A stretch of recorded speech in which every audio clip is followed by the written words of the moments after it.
성경은 약속의 책입니다. 성경은 약속의 책입니다. 우리는 하나님의 약속을 믿습니다. 그렇다면 우리의 신앙도 이제 약속 위에 세워져 있죠. 일반적으로 이제 약속을 프라미스라는 영어 단어를 많이 사용하는데 성경에서 약속을 설명할 때는 언약이라는 단어를 씁니다. 영어로 이제 커버넌트라고 이제 이 단어를 사용을 합니다. 언약과 약속은 다른 의미로 쓰여집니다. 약속이라고 할 때는 사람과 사람끼리 맺어지는 거, 이걸 약속이라 하죠. 그런데 언약이라는 것은 하나님께서 일방적으로 우리와 맺으신 것, 이걸 언약이라 그럽니다. 그래서 언약 안으로 들어가면 우리 인간의 연약함과 실수가 있었음에도 하나님은 당신의 이 언약을 파기하지 않고 당신의 언약을 이루어내십니다. 이게 하나님의 고집이죠. 이게 하나님의 거룩이요, 하나님의 하나님 되심, 하나님의 별명인 하나님의 영원하심입니다. 이게 인간의 약속과 구별되는 언약입니다. 그래서 내가 지금 예수 그리스도를 믿고 있다 그러면 하나님의 언약 안으로 들어간 겁니다. 언약을 이루시는 하나님을 신뢰하게 되면 언약을 신실하게 지키시는 하나님의 능력, 하나님의 사랑, 하나님의 성품 안에 내 삶이 지금 보호되고 지켜지고 있는 겁니다.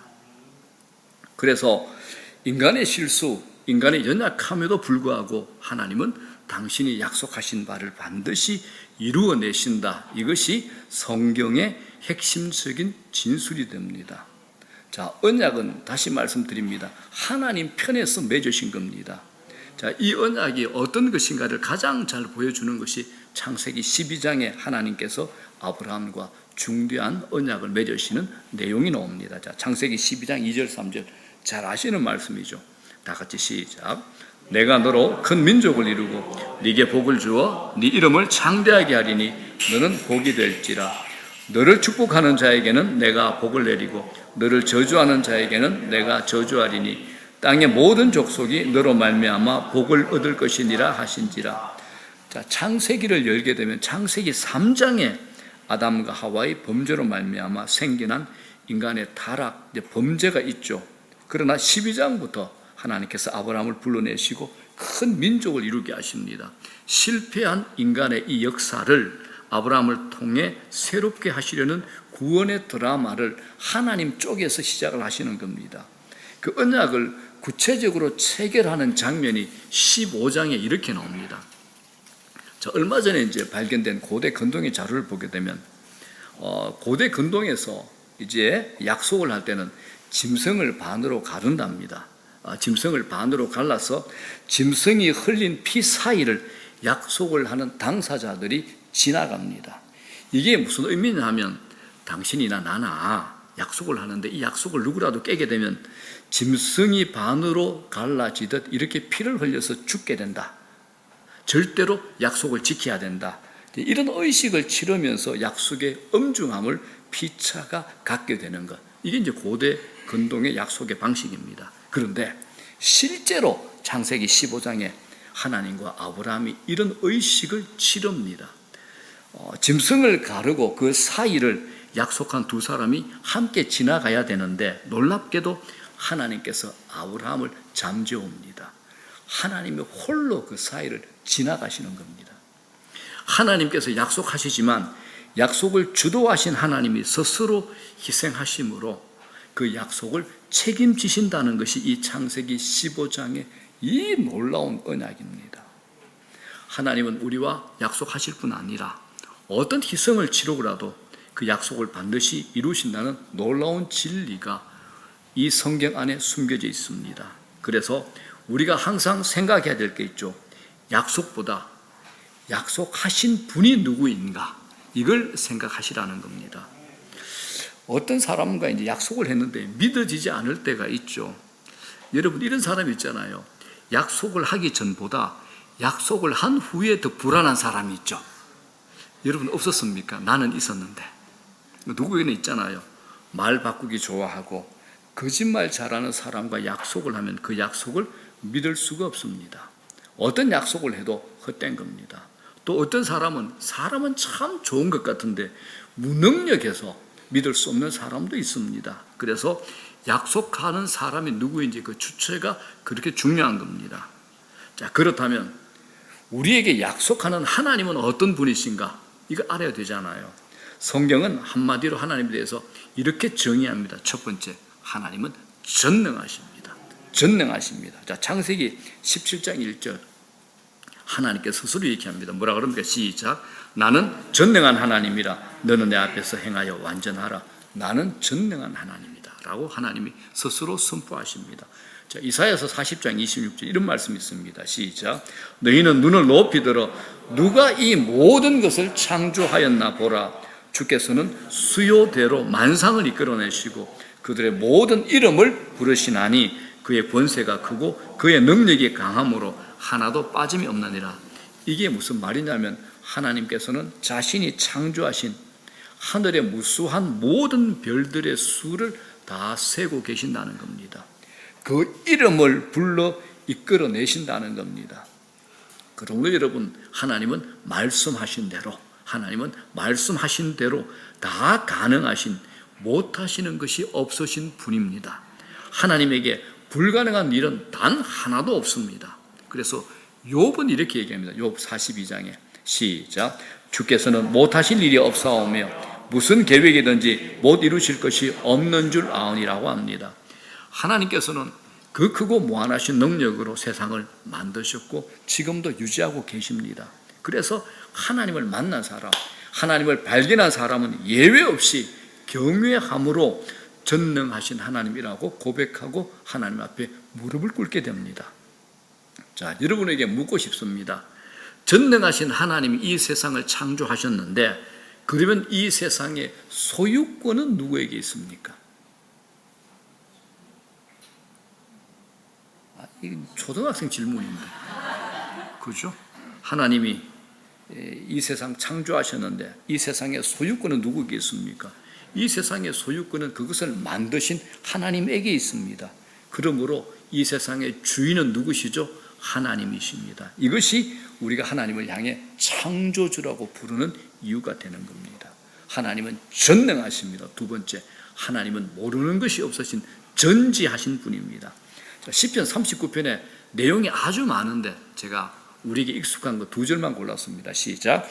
주께서 내가 앉고 일어섬을 아시고 멀리서도 나의 생각을 밝게 하시오며 나의 모든 길과 내가 눕는 것을 살펴보셨으므로 나의 모든 행위를 잊게 하시오며. 하나님은 나의 생각을 다 아십니다. 참 이게 어마어마한 거죠. 그런데 웃으시면서 보십니다. 네가 그런 생각도 하는구나 라고 우리에게 자유의지를 주신 겁니다. 얼마나 놀라우신 분입니까? 그래서 마태복음 10장에 이런 얘기도 있습니다. 너희에게는 머리털까지 다 세신 바 됐다. 누가 어느 목사님이 이렇게 얘기하시대요. 대머리에 머리카락 빠지는 것도 다 아신대요. 자, 시편 147편에 이런 말씀이 있죠. 그가 별들의 수요를 세시고, 이 우주가 얼마나 광대합니까? 400억 광년에 그것들을 다 이름대로 부르시는도다. 왜? 창조주잖아요. 만드신 분, 지금도 당신의 질서로 운행시키는 분이잖아요. 요한 1서 3장 20절에 뭐라 그럽니까? 모든 것을 아시기 때문이라고 이렇게 얘기합니다. 하나님은 어떤 분이죠? 전지하신 분. 하나님은 우리 머리털뿐만 아니라 우주가 정확하게 운행되는 원리를 만드셨기 때문에 우주까지도 다 아시는 겁니다. 그래서 내가 안다는 것, 우리가 안다는 것과 하나님이 안다는 것은 감히 비교할 수가 없습니다. 그래서 우리는 그분 앞에서, 하나님 앞에서 이해받을 수 있습니다. 그대로의 나를 드러낼 수가 있는 겁니다. 여러분, 만약에 이런 하나님이 나를 노예 중에 하나로 여기신다면 어떻게 될까요? 나를 대체할 수 있는 부속품으로 여긴다면 내가 어떻게 될까요? 그래서 하나님은 우리를 이렇게 사랑하십니다. 요한복음 3장 시작. 하나님이 세상을 이처럼 사랑하사 독생자를 주셨으니 이는 그를 믿는 자마다 멸망하지 않고 영생을 얻게 하려 하심이라. 성경은 명확하게 하나님이 세상을, 하나님이 사람을 사랑하신다라고 하십니다. 그 사랑 때문에 우리가 지은 죄의 문제를 해결할 방법을 찾으시고 결국에는 사랑하는 아들을 내어주시기까지 하셨습니다. 저는 이 부분을 자식을 둔 아버지로서 도무지 이해가 되지 않는 사랑입니다. 자기가 만든 피조물을 구하겠다고 하나밖에 없는 아들을 내어준다고요? 그런 아버지 있습니까? 그런 어머니 있습니까? 없잖아요. 상상이나 할 수 있는 일입니까? 세상에 그런 아버지가 어디 있어요? 사람이 하나님의 아들인 예수 그리스도와 바꿀 만큼 가치가 있는 존재가 되나요? 만일에 나 같으면 이렇게 하겠습니다. 죄 지은 놈 다 죽여버리면 되죠. 새로 만들면 되잖아요. 아담과 하와가 범죄했을 때 하나님께서 아담과 하와 날려버리고 새로 만들면 됩니다. 하나님 그렇게 안 하신 겁니다. 그 아픈 죄까지도 하나님이 다 품으시고 우리를 사랑하셔서 당신의 아들 독생자 예수 그리스도를 통해서 그 죄값을 다 치르게 하시고 우리를 살려내시고 우리를 당신의 자녀 삼으신 겁니다. 우리가 이런 은혜, 이런 대우를 받고 있는 겁니다. 사랑이신 하나님이 자신의 아들을 내어줄 정도로 우리를 사랑하십니다. 하나님께서 우리에게 하시는 말씀 많습니다. 야, 내가 너를 위해서 내 아들도 내줬다. 다른 거 뭐 못 주겠느냐? 이게 로마서 말씀이잖아요. 우리가 이런 배짱을 가지고 사셔야 되는 겁니다. 하나님께서 나를 위해서 아들까지 주셨다. 내가 이런 기도하는데 하나님께서 이거 안 채워주시겠는가? 내 정욕이 아니라면, 내 욕망이 아니라면, 하나님의 영광을 위해서라면 하나님은 기어이 응답하실 겁니다. 왜요? 아버지시잖아요. 또 있습니다. 아버지는 많은 분이죠. 책임지시는 분. 이미 우리에게 보여주시잖아요. 내가 아들까지 내놨다. 뭐 못 주겠느냐? 이 말씀입니다. 그렇기 때문에 여러분, 하나님은 자신의 아들로 우리를 살리는 말도 안 되는 사랑을 하십니다. 그러므로 세 번째 뭘까요? 하나님은 사랑이십니다. 하나님은 전능하시죠. 하나님은 전지하시죠. 하나님은 사랑이십니다. 사랑이신 하나님, 그 하나님께서 우리에게 오늘 우리가 이 세상을 살아가는데 꼭 필요한 이 약속을 하십니다. 자, 5절입니다. 시작. 주께서 내 원수의 목전에서 내게 상을 베푸시고 기름을 내 머리에 부으셨으니 내 잔이 넘치나이다. 이 시편 읽으면 참 통쾌해.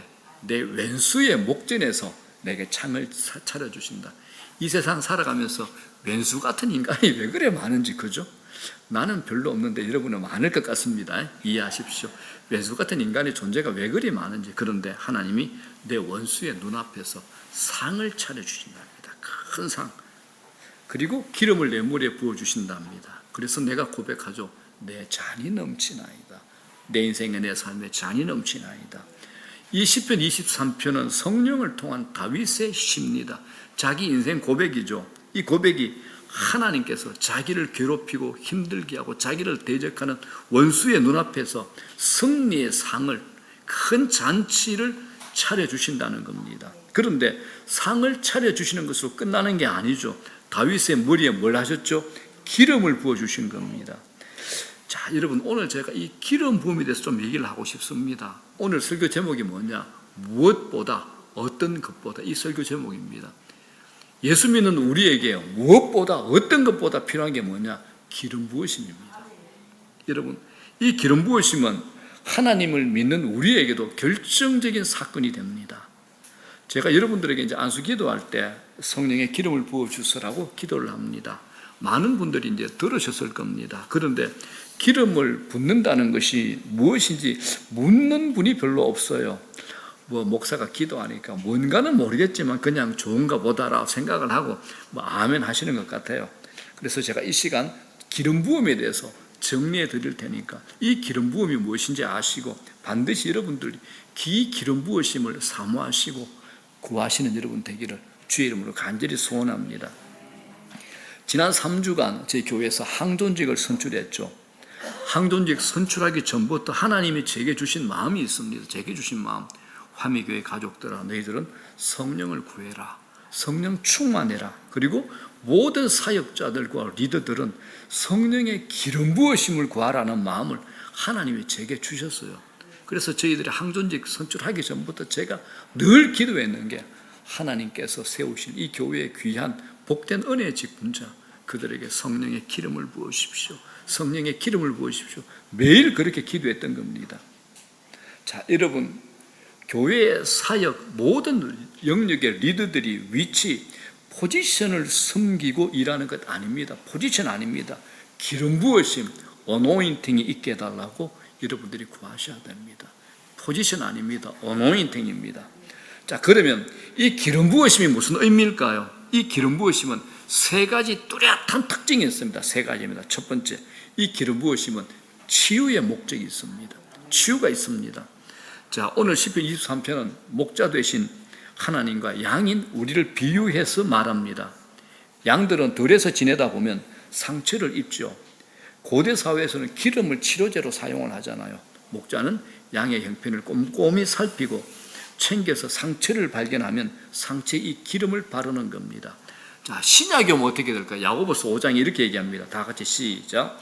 너희 중에 병든 자가 있느냐? 그는 교회의 장로들을 청할 것이요 그들은 주의 이름으로 기름을 바르며 그를 위하여 기도할지니라라고 합니다. 2000년 전에 사도들이 활동하던 그 시대는 확실한 약품들이 귀했습니다. 그래서 병자들 위해서 기도할 때 기름을 바르고 기도를 했습니다. 그 기름에 치료적인 효과가 있기 때문입니다. 기름을 바른다는 말에는 상처를 치유하는 의미가 있습니다. 그런데 이 치유는 내 몸의 아픈 부분인 육체적인 치유뿐만 아니라 내 마음의 내면적인 치유도 포함이 됩니다. 누구에게나 있을 아픈 기억이 있잖아요. 아픈 상처, 실패의 경험이 있잖아요. 새로운 일을 시작할 때마다 다가오는 불안감, 사람을 만날 때마다 생기는 두려움, 이것을 내 몸뿐만이 아니라 마음이 전부 다 기억을 하고 있습니다. 이걸 떨쳐버려야 되는데 늘 이것이 나를 괴롭히고 있죠. 그런데 더 무서운 건 이걸 치료할 뚜렷한 약이 없다라는 겁니다. 내면에 생긴 상처는 절대 저절로 치유되지 않습니다. 그런데 이게 어려운 것은 이런 내면의 상처는 또 다른 상처를 만들어냅니다. 그렇기 때문에 이런 내면의 상처를 치유하는 경험이 여러분들 자신에게 반드시 있으셔야 됩니다. 이 상처가 치유가 되면 상처가 축복이 됩니다. 그런데 다윗은 하나님의 손길을 통해 이 치유를 경험합니다. 시편의 절반을 다윗이 기록했지요. 그런데 우리가 이 시를 통해서 감동도 받고 우리도 나도 영혼의 깊은 치유를 경험합니다. 우리 가족들 말고 저희 교인 말고 저에게 이제 간혹 전화 오고 줌으로 일주일에 한두 번씩 통하는 분들, 상담하는 분들이 있습니다. 제가 그분들의 한결같이 시편을 읽으라 그럽니다. 읽고 궁금한 걸 저한테 물으라 그럽니다. 그러면 제가 설명합니다. 그런데 이분들이 이런 얘기를 해요. 목사님, 제가 전에는 시편을 읽었는데 이 내용인 줄 몰랐는데 이 시편을 읽으면서 제가 이렇게 치유가 되고 있는 것 같습니다. 너무 감사합니다라고 그렇게 자기의 치유의 회복의 이야기를 제게 간증을 합니다. 자, 다윗이 어떤 인생을 살았습니까? 자기 핏줄 아들 압살롬이 자기를 배신하고 반역을 하잖아요. 그래서 광야로 쫓겨갑니다. 나 같으면 분노로 속이 터져 죽었을 겁니다. 그런데 다윗은 치밀어 오른 분노로 아들을 향해 칼을 내밀지 않습니다. 오히려 아들을 용서하죠. 고대 시대 왕은 누구도 저항할 수 없는 살아있는 법입니다. 아들이라도 왕권에 도전하면 가차없이 목숨을 거두어버리잖아요. 우리나라 조선시대 후기에 영조대왕 있잖아요. 나라를 잘 다스린 칭송받는 왕입니다. 그런데 자기 어머니가 무술이 출신이라는 컴플렉스와 열등감 때문에 영리하고 총명한 자기 아들 사도세자를 자기가 생각하는 왕으로 만들기 위해서 억압과 호통으로 다스리다가 여러 가지가 이유가 있었지만 정치적 견해가 다르다는 이유로 결국 뒤주에 가두어서 죽게 만들어버립니다. 자, 그렇다면 만일 다윗이라면 어떻게 했을까요? 다윗은 집에서 주목받지 못한 8번째 막내입니다. 혼자서 들에 나가 양쳐 가축을 돌보는 머슴과 같은 일을 도맡아 했습니다. 열등감, 낮은 자존감, 얼마든지 자기를 붙들어 둘 수 있는 상황입니다. 그럼에도 다윗은 왕이 된 후에 자기를 반역하는 자들을 수없이 용서합니다. 아들도 용서합니다. 그 이유를 알기 위해서 다윗의 시편을 보게 되면 다윗은 광야로 도망을 다니면서도 그의 영혼은 더 풍성해졌습니다. 이건 그냥 자연 치유가 아니라는 겁니다. 수 없는 상처가 있었지만 하나님께서 그의 영혼을 만져주시는 기름 부으심이 있었기 때문입니다. 다윗의 시편을 보게 되면 자기의 상처에서 흘러나온 쓴 물이 그것이 흘러나온 게 아니라 다윗의 시편은 상처가 씨가 되어 나왔습니다. 자, 시편 104편 15절 보십시오. 뭐라 그러면 다 같이 시작. 사람의 얼굴을 윤택하게 하는 기름, 이런 말이 나옵니다. 성령의 기름으로 마음의 상처가 치유되면서 그 얼굴이 빛나게 되는 겁니다. 치유가 일어나면 얼굴도 환하게 변합니다. 자, 옆 사람 한번 보십시오. 자, 6개월 전과 지금 얼굴을 비교해 보는 겁니다. 얼굴이 환하게 변했습니까? 그럼 그 사람 그분에게 기름 부으심이 있는 겁니다. 왜 안 쳐다보시는 겁니까? 보기가 힘든 겁니까, 여러분? 자, 상처가 많은 분들은 얼굴에 표가 납니다. 어두움이 얼굴을 덮고 있죠. 아무리 애를 써도 밝은 미소가 나오지 않는 겁니다. 자, 사랑하는 여러분, 하나님은 다양한 방법으로 우리를 치유합니다. 예배나 기도 시간이나 말씀을 묵상하는 가운데 때로는 신앙이 깊은 사람을 통해서 나를 만져주기도 합니다. 그리고 제일 중요한 거, 성령의 기름 부으심을 통하여 우리의 육체적인 것과 내면의 것을 치유합니다. 오늘 기도할 때도 저희 교회 우리 임재남 집사님, 우리 진우, 우리 성교, 우리 하영이 기도하셨잖아요. 저도 매일 기도합니다. 그 아이들 성령의 빛을 비춰주시고 치유의 기름을 부어달라고 매일 기도합니다. 왜? 저는 하나님의 약속을 믿기 때문입니다. 우리가 살아가는 동안 상처는 피할 수 없을 겁니다. 중요한 것은 우리에게 완전한 치유자가 계시다는 겁니다. 성령께서 오늘도 우리에게 치유자로 기름을 바르실 때 이 상처는 축복이 될 수 있습니다. 성령의 기름 부으심 구하십시오. 성령의 기름 부으심 구하십시오. 그리고 자신의 내면과 아픈 몸을 꼭 치유받으시기를 주의 이름으로 축원합니다. 자, 두 번째입니다. 이 기름 부으심은 부르심의 의식이 있습니다. 자, 구약의 이 기름 부으심은 세 가지 직책에만 허락이 됩니다. 하나님께서 왕, 두 번째 선지자, 세 번째 제사장에게만 이 기름을 붓도록 하셨습니다. 사무엘 선지자가 이새의 집에 가서 잘생기고 듬직한 아들들에게 기름을 부으려고 할 때 하나님께서 계속 막으셨습니다. 사무엘이 유대나라 최고의 선지자였지만 자기 마음대로 이 기름을 부을 수 없는 겁니다. 기름 부으심은 철저하게 하나님의 주도하심 가운데 일어납니다. 마침내 들판에서 양을 치던 막내 다윗에게 기름을 붓게 하시죠. 다윗의 인생이 하나님의 프로그램 안으로 들어온 겁니다. 그러므로 여러분, 기름 부음 받는 것은 적은 일이 아닙니다. 인생의 터닝 포인트가 됩니다. 인생이 완전히 달라지는 지점이 뭐냐? 기름 부으심이 있을 때입니다. 사무엘이 기름을 붓기 전까지 다윗은 감추어진 인물이었습니다. 그의 아버지도 선지자 사무엘도 그가 기름 부음을 받으리라고는 아무도 생각하지 못했습니다. 변방의 인생이죠. 제쳐둔 인생, 외톨이 목동의 다윗이었습니다. 세상은 아무도 다윗을 주목하지 않았습니다. 그런 다윗을 하나님께서 기름 부으심으로 역사 무대 위로 올리신 겁니다. 평범한 삶에서 특별한 삶으로 불러내신 것, 이게 기름 부음입니다. 다윗의 혈통을 통해서 메시아가 나왔잖아요. 하나님이 다윗과의 언약을 통해서 하나님의 역사, 하나님의 약속을 성취하고 계신 겁니다. 기름 부음을 통해서 다윗은 특별한 인생이 되었습니다. 기름 부음은 하나님의 특별한 선택을 의미합니다.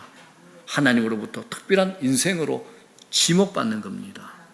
오늘 우리 인생도 우리 생애 가운데 하나님의 기름 부으심이 일어나야 할 겁니다. 여러분, 저는 이렇게 얘기하고 싶습니다. 열심히 하는 것보다 더 중요한 것이 기름 부으심입니다. 열심히 하는 것보다 더 중요한 것 기름 부으심입니다. 위치나 자리보다 더 중요한 게 기름 부으심입니다. 자, 기름 부으심을 받으면 자기 브랜드가 달라집니다. 자기 존재 가치가 달라진다라는 겁니다. 이래도 여러분들 기름 부음 사모하지 않겠습니까? 자, 그러나 기름 부음을 받았다고 해서 탄탄대로만 가는 것은 아닙니다. 다윗도 왕이 되기 전에 기름 부음을 받고 사울 왕을 피해서 광야로 도망을 다닙니다. 내 인생이 왜 이렇게 꼬이는가? 기름 부으심이 내게 무슨 의미가 있는가라고 생각했을지도 모릅니다. 그러나 잘 생각해 보십시오. 성경을 잘 묵상해 보십시오. 사울 왕이 모든 권력을 다 동원해서 다윗을 죽이려고 했으나 죽일 수가 없었죠. 사람들이 다윗을 죽이려고 벌떼처럼 달려들었지만 다윗은 결국 왕이 됩니다. 그 이유는 단 하나, 기름 부으심 때문에 그런 겁니다. 우리 모두 마찬가지입니다. 직분이나 재능, 나이나 사회적 신분의 개념을 떠나 기름 부음의 사건이 우리 삶 속에 일어나면 우리 인생은 탈바꿈을 하게 됩니다. 내가 목사인가? 내가 장로인가? 내가 교회 직책을 맡은 리더인가? 평신도인가? 이거 중요하지 않습니다. 내게 기름 부으심이 있는가? 이게 중요한 겁니다. 평신도를 할지라도 그 사람에게 성령의 기름 부으심이 있다면 그가 기가 막히게 쓰임받을 수 있습니다. 우리 청년, 우리 학생, 우리 아이들에게도 기름 부으심이 있다면 놀라운 일이 날 겁니다. 기름 부으심은 나이와 직분에 상관이 없습니다. 내가 하고 있는 사업, 내가 하고 있는 공부에 기름 부으심이 있어야 됩니다. 내가 하고 있는 사역에 기름 부으심이 있어야 됩니다. 자, 이 기름 부으심이라는 이 말에 하나님이 사로잡았다라는 의미도 있습니다. 어디에 기름을 부었습니까? 머리에 기름을 부었죠. 모든 것이 하나님의 통치에 붙잡혔다는 겁니다. 자기 인생의 사명을 발견하게 된 겁니다. 하나님이 드러내시고 하나님의 이끄시는 인생, 기름 부으심이 있는 인생입니다. 하나님의 손에 붙잡힌 인생, 바로 기름 부으심이 바로 그겁니다. 이 찬양이 있죠. 우리 좀 이따 부를 건데 다 같이 한번 부르게. 기름을 머리 위에 바르시는 주님, 평생의 선하심과 인자 따르리니. 기름을 다시, 기름을 머리 위에 바르시는 주님, 평생의 선하심과 인자 따르리니. 선한 목자, 오 나의 목자여, 생수가 넘치는 곳 날 인도하시네. 자, 기름 부으심 세 번째입니다. 하나님께서 능력을 부여하신다는 겁니다. 능력입니다. 구약의 기름 부을 때 솥불에 담아서 기름을 붓습니다. 이건 상징성이 있는 행동이죠. 기름을 부으신다는 것에는 하나님께서 부르신 자들이 그 일을 할 수 있도록 능력을 부여하신다는 겁니다. 이 기름은 성령을 의미하죠. 성령의 기름 부으심입니다. 사무엘이 다윗에게 기름을 부은 후에 뭐라 그럽니까? 다윗이 여호와의 영에게 크게 감동되었다라고 합니다. 여러분, 제가 목사잖아요. 목회도 성령의 기름 부으심이 없으면 그냥 그런 목회가 되고 맙니다. 인간의 재주만 드러나죠. 오래 가지 못하고 시시하고 그럴 수밖에 없습니다. 요즘 시대의 목회자들에게 기름 부으심은 꼭 필요합니다. 기름 부으심이 없으면 자신도 힘들고 남도 힘들게 만듭니다. 다윗에게는 형이 7명 있었죠. 다윗은 말째입니다. 블레셋과 전쟁이 일어났을 때 전쟁터에 나간 형에게 먹을 것을 갖다 주라는 아버지의 심부름을 통해 전쟁터에 갔는데 큰형이 다윗을 아주 심하게 무시합니다. 야, 막내야, 엉석바지 네가 여기 왜 왔냐라고 합니다. 그런데 하나님은 인간의 서열과 외적인 조건을 보지 않은 겁니다. 다윗에게 기름을 부으심으로 영적인 새로운 질서를 만들어 주신 거죠. 그런데 사울은 왕이잖아요. 왕이 있지만 성령이 떠나가시니까 껍데기만 남아버렸습니다. 빈털터리가 된 겁니다. 성령의 기름 부으심이 다윗의 생애를, 인생을 능력 있게 만들었습니다. 다윗이 숱한 시련을 헤치고 일어설 수 있게 만드는 힘이 성령의 기름 부으심에 있습니다. 그는 기름 부으심을 받은 왕으로 업무를 감당을 합니다. 이 이스라엘을 태평성국으로 만들었습니다. 지금도 다윗의 깃발이잖아요. 지금도. 여러분, 이 성령의 기름 부으심은 우리의 연약함을 전제로 합니다. 나의 연약함. 하나님은 부르신 자들의 연약함을 감추시고 하나님의 능력이 나타나게 하십니다. 그러므로 기름 부으심은 목회자에게만 필요한 것 아닙니다. 여러분들에게, 모든 성도들에게 절대적으로 필요한 게 뭘까요? 기름 부음입니다. 자, 이제 말씀 정리합니다. 자, 여러분, 성령의 기름 부으심이 우리에게 임하면 성령이 우리와 함께 하시는 표가 납니다. 성령이 임하시면 나도 알고 남도 알 수 있을 정도로 강력합니다. 아시겠습니까? 오순절 마가 다락방에 있던 120명에게 성령의 기름 부으심이 맞아 그들은 더 이상 평범한 삶으로 사는 것이 불가능해졌습니다. 무기력증에 빠져있던 제자들에게 성령이 임하니까 힘있고 능력 있는 사람들로 변한 겁니다. 우리말로 표현하면 신적인 권세가 임하더라는 겁니다. 성령의 기름 부으심이 내게 있다는 것은 하나님의 권세가 내가 있다라는 겁니다. 이때 정말 조심하고 착각하지 말아야 할 게 있습니다. 그때 자신이 무엇인가 대단한 것처럼 착각할 수도 있기 때문입니다. 자기가 하나님의 영광을 가로챌 수 있죠. 그렇게 하다가 하나님의 능력을 잃어버리고 하나님께 혼인한 사역자들, 부흥사들 참 많습니다. 사울 왕이 그랬습니다. 기름 부음 받은 후에 교만해졌어요. 자기가 하나님인 것처럼 착각을 했죠. 교만은 하나님을 대적하는 것이기 때문에 이 교만은 하나님이 반드시 꺾어버리십니다. 그러므로 끊임없이 여러분들 기름 부으심을 사모하면서 구하면서 겸손하셔야 됩니다. 교만해지면 사탄이 역사하는 겁니다. 성령의 기름 부으심으로 드러나는 능력은 내 능력이 아닙니다. 하나님이 거두어 가시면 끝납니다.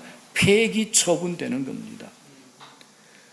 시편 51편에 다윗의 기가 막힌 시가 있습니다. 다윗이 밧세바를 간음을 하죠. 그러면서 회개하면서 뭐라 그럽니까? 나를 주 앞에서 쫓아내지 마시며 뭐라 그러죠? 주의 성령을 내게서 거두지 마소서 합니다. 이렇게 절규를 하죠. 자, 다윗은 왕입니다. 하나님께 이렇게 기도할 수 있습니다. 하나님, 내가 다른 건 모르겠는데 이 왕의 자리를 이건 뺏어가지 말아 주십시오. 내 재산은 손대지 말아 주십시오. 내 가족 그대로 살게 해주십시오. 이렇게 기도해야 되는데 다윗은 뭐라고 기도합니까? 주의 성령을 거두지 마소서. 이게 진짜 기도입니다. 이게 기름 부으심을 경험한 사람의 기도가 되는 겁니다. 다윗은 알았습니다. 주께서 성령을 거두어 가시면 그 사람은 짐승같이 되고 동물처럼 살게 되더라는 것, 사울 왕을 보면서 다윗은 알았던 겁니다. 사울은 왕이었잖아요. 그렇지만 그렇게 되더라는 겁니다. 오늘 우리에게도 마찬가지입니다. 여러 가지 문제가 있지만 가장 본질적인 게 뭐냐? 여러분, 성령의 기름 부으심입니다. 주여, 나의 머리에 기름을 부어소서. 머리끝부터 발끝까지 온몸에 성령의 기름을 부어주소서라고 날마다 간구하셔야 됩니다. 여러분, 우리가 뭐라 그러죠? 우리의 직업이 뭡니까? 직업이 아니다. 우리의 영적 신분이 뭡니까? 신자죠. 우리 안에 누가 있습니까? 예수 그리스도가 계시고 또 누가 계십니까? 성령이 계시죠. 하나님께서 불꽃 같은 눈으로 우리를 지켜보시고 우리를 지키고 보호하시죠. 그렇다면 나는 신자야. 자, 이렇게 또 한번 말씀을 드릴 수 있습니다. 나는 신자인데 무기력하다. 이게 맞는 말입니까? 틀린 말입니까? 틀린 말입니다. 내가 신자인데 무기력하다. 이건 이치에 맞지 않는 말입니다. 성령의 능력으로 사십시오. 그래야 참 신자로 이 세상을 살 수 있습니다. 신자에게 기름 부으심은 절대적입니다. 사랑하는 여러분, 그렇다고 성령의 기름 부으심을 무작정 구하시면 안 됩니다. 나는 하나님을 위해 살겠습니다 라는 분명한 목적이 있어야 됩니다. 이 목적을 가지고 구하셔야 됩니다. 그렇지 않고 내 욕망과 내 정욕, 나를 위해서 성령의 기름 부으심을 구할 때 하나님께서 거절하실 겁니다. 행여 준다 하더라도 하나님께서 거두어 가실 겁니다. 그 사람은 아주 곤고한 인생을 살게 될 겁니다. 성령의 기름 부으심을 구하는 목적이 나는 하나님 위해 살겠습니다. 주의 영광을 위해 살겠습니다 라는 분명한 목적이 있어야 되는 겁니다. 자, 매일 내 머리에 성령의 기름을 부어 주시옵소서 라고 기도하는 저와 여러분 되시기를 축복합니다. 우리 인생에 어떤 일이 일어난다 하도 하나님이 성령을 부어주시면 우리의 상처가 치유될 줄로 믿습니다. 기름 부으심을 통해 우리는 하나님의 부르심을 받은 사명자로 살게 될 줄로 믿습니다. 기름 부으심을 통해 성령의 능력이 우리 삶 속에 나타나 하나님의 백성답게 살아가게 될 줄로 믿습니다.